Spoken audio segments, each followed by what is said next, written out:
ये 8 लक्षण प्रकट होने लगते हैं जिसके ऊपर प्रभु की कृपा होती है।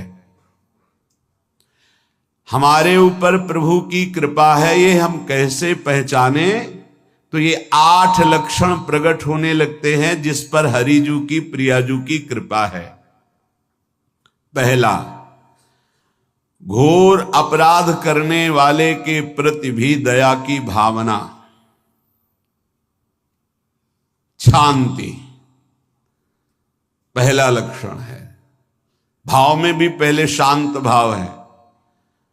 हमारे ऊपर श्री हरिजू की कृपा है, इसकी पहचान ये 8 लक्षण। पहला, शांति, अर्थात घोर अपराधी के प्रति भी गुस्सा ना क्षमा करना, ये हरि की कृपा का लक्षण है। देख लो भाई, घोर अपराधी शब्द तो जाने दो, जरा सा प्रतिकूल हो जाए तो लाख समझाओ पर भ्रकुटी तनी रहती है। ईर्ष्या, द्वेष, मात्सर्य, द्रोह, ये उपासक के हृदय की विषय नहीं, ये तो गंदे विषयी पुरुषों के हृदय के लक्षण हैं। जहां ईर्ष्या है, मात्सर्य है, द्वेष है, द्रोह है, ये कुमति के लक्षण है, ये सुमति के लक्षण नहीं, ये हरि कृपा पात्र के लक्षण नहीं। आपसे जो अपराध कर रहा है, द्रोह कर रहा है, आपका क्षमा बल ये हरि प्रसाद से होता है। शांति, क्षमा बल,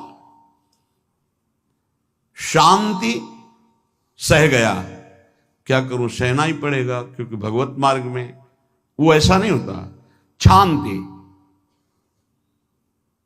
बुरा ही नहीं लगा, हरि कृपा पात्र को बुरा ही नहीं लगा। उमा संत के यही बड़ाई, मंद करत जो करे भलाई, ये सीधा शांति की व्याख्या है। अपने यहां मंगल गान में, करत जे अनुसहन निंदक तिनहु पे अनुग्रह कियो, यह है हरि कृपा, यह है आचार्य कृपा, गुरु कृपा। अपराधी पर भी क्षमा का भाव होना, भला ऐसा है? अपराधी पर भी क्षमा का भाव होना, ये हरि कृपा पात्र में ही होगा, अन्य में नहीं। तो अगर अपने हृदय में ऐसा लगे कि ऐसा नहीं है, तो हरिजू से प्रार्थना करनी चाहिए कि कृपा करो, मेरे में सामर्थ्य आवे। दूसरा, अनुसूया, वो किसी भी के प्रति कभी भी कोई दोष दर्शन ही नहीं करेगा। दोष कथन, दोष श्रवण की तो बात जाने दो।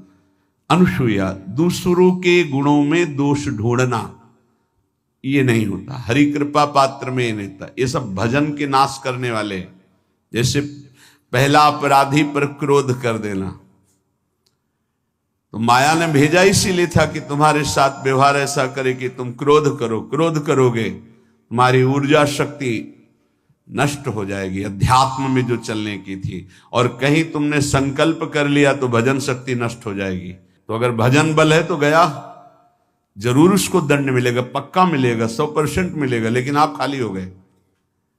ना भजन करने की वृत्ति रहेगी और ना भजन रहेगा, दोनों बात।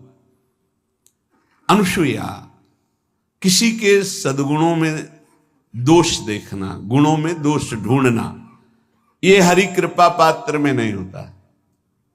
ये बहुत मंगलमयी बातें हैं जिससे हमारा भजन मार्ग पुष्ट होता है। तीसरा, वो बाहर से और भीतर से पवित्र रहता है, हरि कृपा पात्र। शौचाचार का ज्ञान होना चाहिए, वस्त्र आपके पवित्र होने चाहिए, ये बाहरी जल रज आदि के द्वारा बाहरी पवित्रता। और निष्कपटता, निश्चलता, सत्य भाव, ये अंदर की पवित्रता है। अगर कपट है, छल है, असत्य है, तो हृदय मलिन रहता है। भीतर और बाहर से पवित्र रहना, इसमें खास बात क्या है? भीतर और बाहर से पवित्र रहने में, भीतर और बाहर से सदैव पवित्र कौन रह सकता है? तो बोले जो पुंडरीकाक्ष भगवान श्री हरि का, प्रियाजू का स्मरण करता रहता है, शवायाभ्यंतर शुचि, वो बाह्य और अभ्यंतर दोनों से पावन रहता है। तीसरी जो कृपा का लक्षण है, अर्थात वो सदैव भगवत चिंतन परायण, शौचाचार का पालन करने वाला, बाहर और भीतर से हरि कृपा पात्र पवित्र रहता है। लघु शंका में जल पात्र में रखा जाता है, जनेंद्रिय को पवित्र किया जाता है, फिर हाथ रज से धो के, फिर कुल्ला करके, आचमन करके, पैर धोकर, ऐसे पवित्र आचरण, ऐसे पशुवत व्यवहार ठीक नहीं। कुछ लोग ऐसी गलती करते हैं कि जिसमें शौच हुआ जाता है उसी में बैठकर लघु शंका करते, तो सारे वस्त्र, पूरा शरीर अपवित्र हो गया आपका। अब तो अटैच बाथरूम की व्यवस्था माया ने कर दी है। हमें लगता है कि शौचालय अलग होना चाहिए और स्नान गृह अलग होना चाहिए, थोड़ा ही चाहे भेद हो, अंतराय होना चाहिए पवित्रता के लिए। अब ये शौचालय है, यही स्नान करना है, यही लघु शंका करनी है, तो पवित्रता का निर्वाह नहीं हो पाता। यदि जिस उस जगह आप शौच करते हैं, जो बैठकर उसी पे बैठ के लघु शंका करते हैं, तो आपको पूरा वस्त्र सहित स्नान करना चाहिए पवित्रता के, तभी बुद्धि भ्रष्ट हो जाती है। आपको मंत्र का निरंतर चलना ये कठिन पड़ जाएगा। पवित्रता का निर्वाह करो। देह राग मिटने के बाद एक स्थिति आती है, अवधूत स्थिति, उसमें फिर शरीर की पवित्रता का कोई संबंध नहीं रह जाता। पर अभी तो संबंध है ना देह भाव से, तो बहुत होश से लघु शंका ऐसे करें कि आपके पैरों में, वस्त्रों में छिट्टी ना पड़े, पवित्र रहें। हर समय हमें पवित्र मंत्र जपना है, नाम जपना है, श्री की सेवा में रहना है। बहुत जल्दीबाजी खड़े खड़े लघु शंका की, छिट्टियां पड़ रही, बस ऐसे चल दिए, वो पशुवत आचरण भगवत मार्ग में नहीं चल पाओगे। वो अंदर तुम्हारे व्याकुलता पैदा करता रहेगा, भोगों की, संसार की। शौचाचार का बहुत बड़ा फल है, शरीर राग छूट जाएगा। ये बात समझ लो, शरीर राग छूट जाएगा। शरीर संबंधी पवित्रता शरीर राग छुड़ा देती है, आंतरिक रहस्य है ये। चौथा, ऐसे कार्यों का अनुष्ठान न करे जिनमें हमारा भजन छूटता है, जिनमें सत्य छूटता है, जिनमें भगवत भाव छूटता है। जैसे आपके ऊपर कृपा हुई, आप भगवत मार्ग में चल रहे हैं, अब आप ऐसे संसारिक कार्यों का अनुष्ठान कर रहे हैं जिनमें आपकी चित्तवृत्ति बिल्कुल भगवत विमुख हो रही, तो जीवन का लाभ क्या होगा? लाभ तो है भगवत स्मरण सहित। इसी की मानो टीका है, छठदम शील बिरत बहु कर्मा, निरत निरंतर सज्जन धर्मा। शीलवान और ऐसे कर्मों से विरत जिनसे भगवत विस्मरण होता है, जो सज्जन पुरुषों के द्वारा धर्मानुष्ठान होते हुए उन्हीं का अनुष्ठान, ऐसे कर्मों में ना जाए जिससे भगवत विस्मरण होता है। जैसे कल एक ने प्रश्न किया कि मैं खाता तो नहीं हूं, लेकिन मांस के दुकान में मांस बेचता हूं, होटल आदमी, क्या उचित है? ये उचित कैसे हो सकता है? तुम और भी तो व्यापार कर सकते हो। जरूरी है धर्म का पालन करने की इच्छा करते हो, धर्म आचरण करते हो, ऐसा नहीं। तो विरत बहु कर्मा, उन कर्मों से हमें विरत रहना है जो हमारे धर्म के विरुद्ध है, जो भजन के विरुद्ध है। हरि कृपा पात्र ऐसे कर्मों का अनुष्ठान कर ही नहीं सकता। और शारीरिक श्रम इतना जिससे हमारा भजन का तार ना टूटे। जब भजन का अभ्यास किया जाता है तो हर कार्य को सुचारू रूप से करते हुए एकाग्रता भजन में रखी जाती है। हम वो कार्य जल्दी से कर ही नहीं सकते जिसमें भजन छूट जाए और कार्य पूरा हो। नहीं, हम कार्य करेंगे, हमें छोड़ दीजिए, हम अपने चिंतन से युक्त होते ही बिल्कुल कार्य करेंगे। जैसे कई साधक हैं, उपासक हैं, बड़े अच्छे उपासक हैं, उनको आप कार्य दीजिए कि आप पानी गर्म कर दीजिए, पात्र बहुत सुंदर साफ होगा, पानी बहुत गर्म, लेकिन आप कह दीजिए कि 5 मिनट में गर्म करके ले, तो उनसे असंभव नहीं होगा, छोड़ दीजिए उनको। आप वो मतलब ऐसा कार्य करेंगे प्रशंसनीय, पर वो समय से उनका एक सिद्धांत है, बहुत अच्छा लगता है। और अपने को पता है इससे जल्दीबाजी नहीं होनी, पात्र मार्जन करना है, छोड़ दीजिए, आप उसको टोकिएगा नहीं, आप जल्दी मांझ के, उससे नहीं होने वाला। वो तनिक भी दोष नहीं रहने देगा पात्रों में, पर समय दीजिए, आराम आराम शिव कर। हमें अच्छा लगता है, भगवत चिंतन परायण उपासक की यही वृत्ति होती है। पोछा लगाना है, बिल्कुल बढ़िया लगेगा, लेकिन आपको सर से घुमा दे वैसा नहीं होगा। आप छोड़िए और जाइए, हटिए, और वो अपने ढंग से लगाएगा और एकदम क्लीन करके। यही उपासक का लक्षण होता है। जो कार्य करेगा सांगोपांग करेगा, पर वो बहुत मस्ती से होगा, क्योंकि उसका भगवत चिंतन चल रहा है। अधिक ऐसे जिससे हमारा चिंतन छूट जाए, थोड़ा संयम में आना चाहिए। ये भगवत कृपा पात्र का लक्षण है। अपने भजन का फल देखना, भगवत कृपा पात्र की सबको प्रदान कर देना।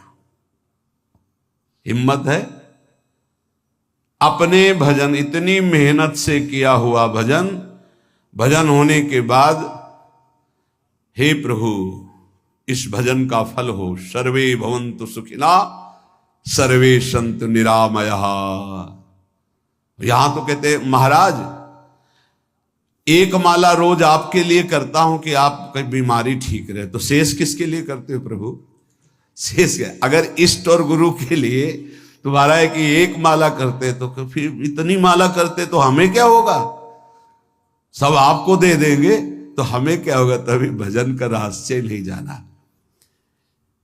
सबके मंगल के लिए अपने भजन को समर्पित कर देना। देखो भाई भजनानंदी, भजन में अरुचि होने लगेगी? नहीं होने लगेगी। सुबह से शाम तक पसीना चुआए हम और भजन का फल दे दे सबको, तो इसका रहस्य बताते हैं। सबको जे भी कहा सर्वे भवन्तु सुखिना, तो सर्वत्र विराजमान भगवान वही पलटकर अनंत रूपों में आपके ऊपर बरस पड़ेंगे। ये आंतरिक रहस्य है। हमने जो भजन किया वो एक सीमा में था, और जब हमने संपूर्ण विश्व को दे दिया तो असीम बनकर वापस हुआ। ये भाव न समझ में, अगर ये भाव न कहे तो एकदम लगे हम अपना भजन क्यों दे दें सबको। उस सर्वात्मा में विराजमान जो हमारा प्रभु है, उसी को समर्पित कर। सर्वे भवन्तु सुखिना, तो वो सब पलटकर सब जगह से वापस आया, सबका आशीर्वाद आया और वो महान बनता चला गया। ये लाभ है, आंतरिक लाभ है। अगर तुम्हारा भाव ऐसा न बनता हो तो आप प्रभु को तो अर्पित करते ही है ना, तो वही प्रभु सब में विराजमान है। ऐसा भाव करके सर्वात्म स्वरूप भगवान को हमारा भजन समर्पित है। सब रूपों में प्रभु विराजमान है। ये हरि कृपा पात्र का लक्षण चल रहा है। और छठवां, अपने भजन से अपने लिए कुछ भी ना चाहना, और दूसरों की तो बात जाने दो, दूसरों से कुछ ना चाहना ये तो ठीक है। अपने भजन से अपने लिए कुछ ना चाहना है हिम्मत। देखो ये हरि कृपा पात्र में हिम्मत होती है। अपना भजन अपने प्रयोग में ना लाना, इसका भी आंतरिक रहस्य है। अपने प्रयोग में आप शरीर को लेकर के बोलेंगे, अगर स्वरूप को लेकर तो प्रयोग की कोई वहां जरूरत ही नहीं। स्वरूप पूर्ण काम है, वहां कोई अभाव नहीं। जब आप कोई भाव अपने लिए करेंगे तो देह भाव होगा। देह भाव से किसी विषय की मांग होगी। विषय पूर्ति भजन का फल नहीं होता, भजन का फल होता विषय निवृत्ति। बहुत जोर की बात है, कैसे समझ में आए? अपने भजन का भी फल अपने लिए नहीं, दूसरों से कुछ चाह रखना तो बात ही जाने दो। भजन से भी कोई अन्य सुख की चाह नहीं हुई। क्या चाहिए? भजन ही बनता रहे, भजन का फल भजन बनता रहे, खूब निरंतर जप करते रहे। सातवां, किसी भी मान सम्मान कीर्ति पद प्रतिष्ठा के मिलने पर हृदय का असंतुष्ट हो जाना, यह हरि कृपा पात्र का लक्षण होता है। प्रणाम नमस्कार जय हो तो हृदय में असंतुष्ट हो जाना चाहिए। कोई किंचन मात्र अभिमान न उदय हो जाए। प्रभु बचाओ, ये माया की चकाचौंध से बचा लो नाथ। कौन सा अपराध बन गया कि आपकी जय की जगह यहां हमको ऐसा सुनना पड़े। जैसे एक बार महापुरुष जन कह रहे थे कि जब गुरुजन बड़ाई करने लगे सामने शिष्य की, तो उसको ग्रीवा झुका लेनी चाहिए, पश्चाताप करना चाहे कि कोई गलती हो गई, आज हमारे गुरुजी ने हमारी बड़ाई कैसे कर दी, इसका मतलब कोई दोष बन गया, कोई गलती हो गई, और प्रार्थना करना चाहे कि क्षमा कीजिएगा महाराज, अगर कोई गलती हो तो दंड दीजिएगा, लेकिन ये दंड मत दीजिएगा कि आप हमारी प्रशंसा कर रहे हैं। भगवान, इससे बड़ा और कोई दंड नहीं हो, ऐसा महसूस होना चाहिए। सम्मानम कलयाति घोर गरलम, ये हरि कृपा पात्र का लक्षण है। नीचापमानम सुधा, नीच पुरुषों द्वारा किया हुआ अपमान अमृत के समान लगे और सम्मान विष के समान लगे। मान प्रतिष्ठा कीर्ति जिसके लिए बड़े बड़े लालायित रहते, हरि कृपा पात्र को विष की तरह चुभती है। और 8वां, किसी भी प्राणी समुदाय से संबंध ना रखते हुए सब पर दया की भावना, सब पर कृपा की भावना, सब पर करुणा मैत्री, पर किसी से ममता नहीं। ये सूत्र बहुत व्यवहार में प्रयोग करने योग्य है। सबसे करुणा और मैत्री, पर किसी से ममता नहीं। करुणा तो करी भरत जी ने, मैत्री भी की मृग से, पर ममता रहित नहीं रहे। ममता कर ली तो अगला जन्म हिरण का हो गया। ममता नहीं रखनी। निर्ममो निरहंकारा, करुणा मैत्री तो करनी है, जैसे इसमें आदेश है, गीता में जी आदेश है, अद्वेष्टा सर्वभूतान मैत्र करुण एवच, पर निर्ममो निरहंकारा, ये साधक की चतुरता है। प्राणी मात्र पर दया कृपा करुणा मैत्री, पर ममता नहीं। ममता किसी से, और यहां करुणा मैत्री ये तो गायब हो गई, केवल ममता रह गई है। अपने शरीर से ममता, शरीर संबंधियों से ममता, विषय भोगों से ममता, यही जहर है। संबंध में ये ममता ही जहर है, विचारों में अहंकार जहर है, कर्मों में ये आसक्ति जहर है। इसी जहर को मिटा दे तो जीवन मुक्त महापुरुष कर्म करते हुए, विषय सेवन करते हुए, वार्ता करते हुए, विचार करते हुए, बिल्कुल जहर रहित उसका जीवन हो गया। तो ये 8 बातें हरि कृपा पात्र में होती हैं, इनको बार बार सुनना, हृदय में धारण करना।